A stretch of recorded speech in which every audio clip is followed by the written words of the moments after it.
რომელი სტერეოტიპია ისეთი, რომელიც აი გამაღიზიანებელია შენთვის? აი რას გავალდებულებს საზოგადოება, თუნდაც ორსულის ან დედის ამპლუაში ისეთ, რასაც თვლი რომ არ არის სწორი? აი ყველაზე გამაღიზიანებელი სტერეოტიპი ჩემთვის არის ის, რომ ძალიან ხშირად მეკითხებიან პირველ რიგში სქესს, ვიცით ვის ველოდებით და ვასუხობ კი, გოგონას. პირველი ვინ ყავს? გოგონა. უი, არა უშავს, მესამე ბიჭი იქნება.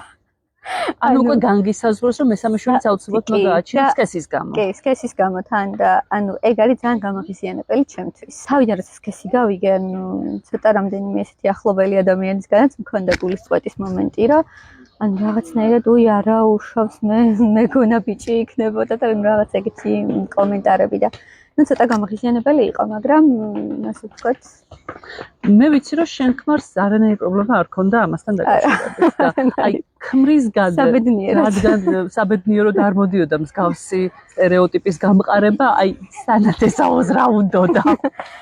სანათესაოსაც არა უფრო აი რავი სამეგობრო საახლობლო, აი ესე.